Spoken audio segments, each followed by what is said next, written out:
بله، قبل از اینکه بپردازیم به روی کسب و کارتان و از آغاز کارتان بپرسیم، شما در این حال که تونستین به درآمدزایی برسید یک بانوی کارآفرین هم هستین؟ بله. بله، خب میخوایم که تعریف شما را از کارآفرینی بفهمم که دقیقاً شما از کارآفرینی چی تعریف دارین؟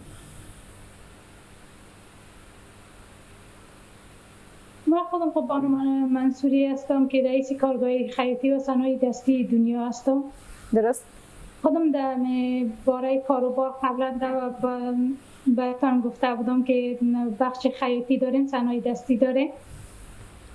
همی 30 نفر الی حدود 60-70 نفر در ولایت بلخ هستم، مزارشریف، پارته آریانا. چی بگویم که همین بعضی دختر خانمایشان زیادتر شاگردای خودم هسته، خانمایشان شاگردای خودم هسته که دمی بخشا همراه زنمی روزمره همه روزه کارا را همراه زنا پیش میبریم که بخشای موردوزی داریم، خیاطی داریم. خیلی خوب، انشالله برمیگردیم روی اینکه کدام محصولات یا تولیدات شما دارین، ولی بر ما از کارآفرینی خودتان بگوین که چگونه تصمیم گرفتین که یک کارآفرین باشین؟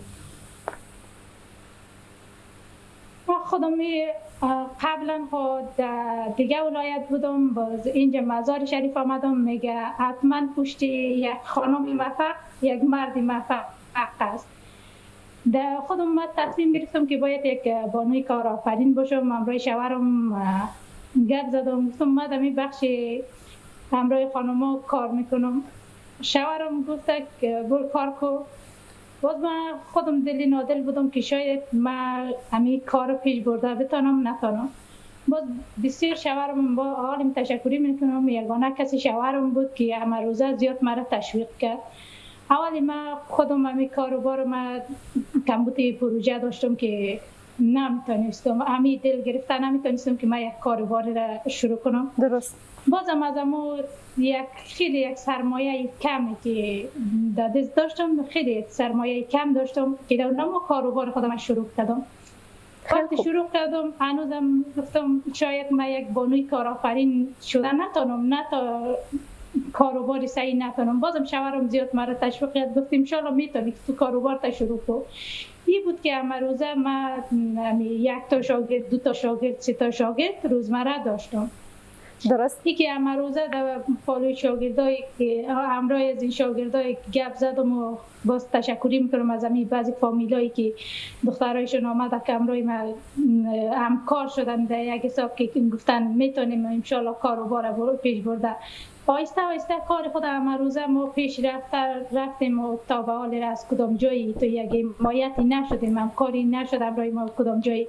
خود ما دمی سرمایه خود حالی به فضل خداوند از امو مبلغ کمی که ما داشتیم روزمره کار کردیم تا حالی یک جایی رسیدیم. این حال زیادتر یک چی دارم که باید عزیزیت ما روز به روز کار ما زیاد شده برای همراه تمام جای قراردادهای ما زیادتر شده. برای حال شکر قرارداد چند جای بسته که این قرارداد داریم، فروشات خوب است، حساب مشتری داریم.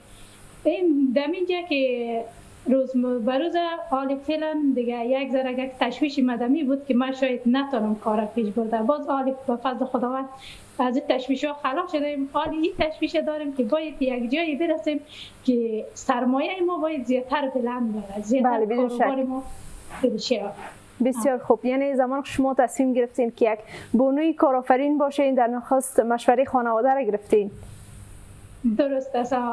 شوهرم زیاد دمی رسته مرا تشویق کرده، دیگه کسی نبود که همراه ما یا همکاری کنه یا تشویق کنه.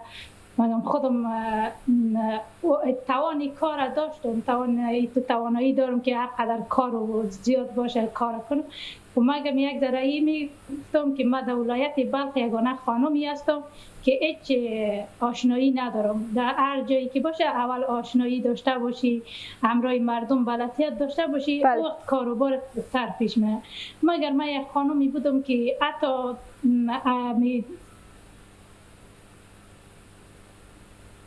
درست.